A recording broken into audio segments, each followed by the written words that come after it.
Hello! Aujourd'hui on vous embarque dans une boutique asiatique et on va vous montrer ce qu'on achète généralement dans ce genre d'endroit parce qu'il y a plein de gens qui se demandent ce qu'on devrait acheter. Donc c'est parti!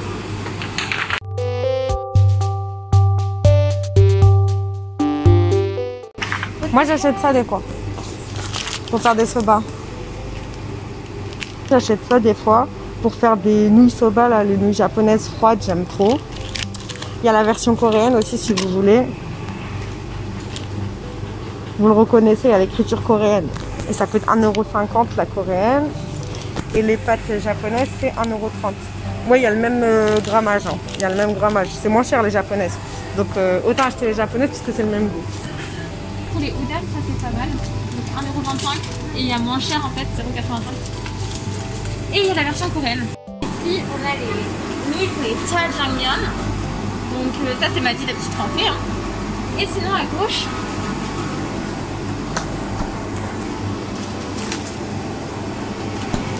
on a des... comment ça s'appelle? Des tocs. Ouais mais en tranche. Des ouais. tocs. Bah, on a des tocs en tranche. Donc voilà, sinon on a des tocs en tranche et... Ça vous pouvez faire des soupes de tocs. Voilà, vous faites des soupes de tocs avec. Sinon habituellement on achète plutôt les tocs en entier et on fait des tteokbokki avec ou des raboki. Ouais. Ça c'est super bon, c'est combien? Ça coûte cher non? Non, c'est normal le prix. C'est la version chinoise, c'est le même goût? Non. Du coup, ça c'est une boisson coréenne à la pêche. On va goûter. On va goûter ça, on n'a jamais goûté. J'ai goûté au Japon la version au raisin. J'étais grave choquée parce que il y avait des raisins entiers dedans. Ça c'est très pratique dans la cuisine japonaise comme dans la cuisine coréenne. Voilà. C'est des daikon. Exactement. En coréen, je sais pas comment ça s'appelle, mais en japonais c'est daikon. On va prendre le plus gros. Il y a un gros là. Ah ouais, à lui les mastoc. Vas-y, prends le mastoc. On pourra même faire un kimchi de daikon. Ça existe que de daikon, vu qu'on en a beaucoup. Vive la bouffe. Vive la bouffe.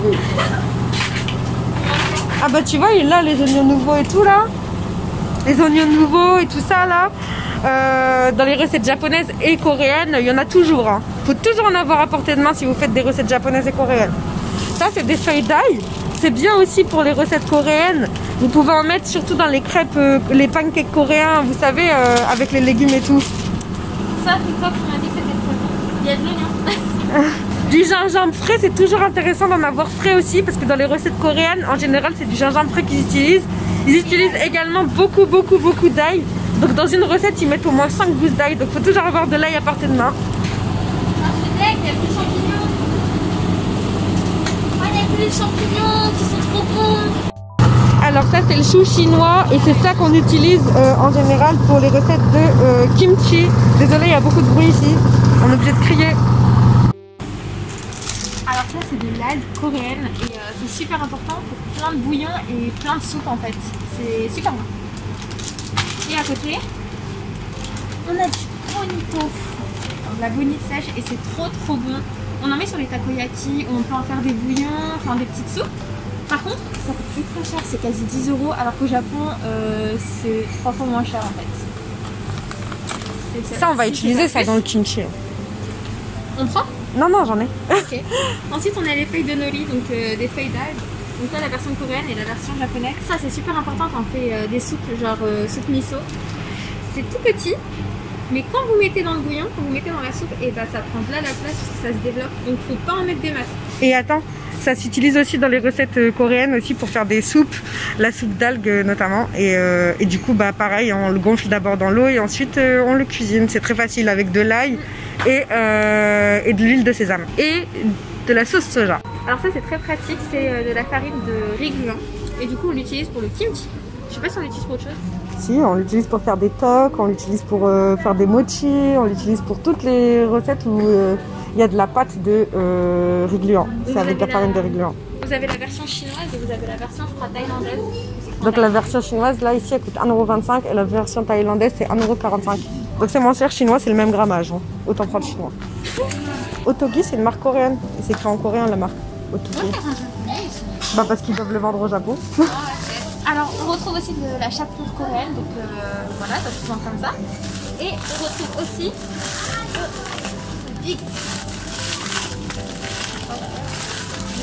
de la chapelure japonaise. Donc ça s'appelle panko. Et c'est très utile pour faire des fritures, ça change de la chapelure traditionnelle.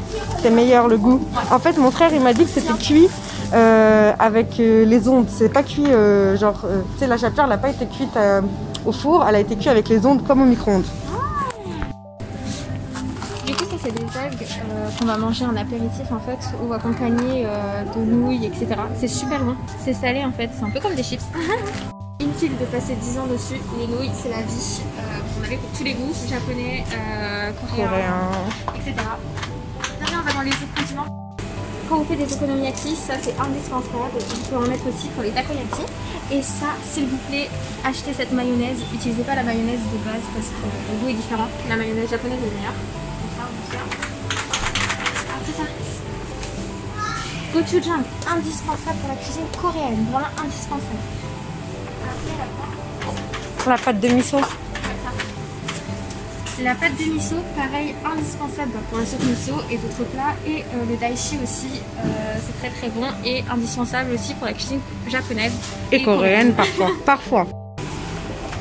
La poudre de piment, ça coûte 6 €, mais ça vous reste super longtemps. Pour moi, ça a plat durée, j'en ai encore alors que je cuisine très très souvent avec. Donc un indispensable. La sauce soja, bien évidemment, vous en avez pour tous les goûts, tous les styles et tous les pays, donc indispensable aussi. Et l'huile de sésame. Elle est où l'huile de sésame? La sauce poisson aussi, j'utilise beaucoup dans la cuisine coréenne. Je sais pas pour la cuisine japonaise, mais la cuisine coréenne, il y en a tout le temps. L'huile de sésame. C'est la vie ça. Ça c'est la vie, mais ça coûte très cher. En photo, tu l'as acheté moins cher. Ouais, je l'ai acheté moins cher, bah forcément. Tu l'as acheté moins 5 € les... J'ai même du vinaigre de pomme coréen. Bon bah on a fait nos courses. N'oubliez pas que si ça vous a plu, de vous abonner, de liker et encore de commenter. Allez, à la prochaine!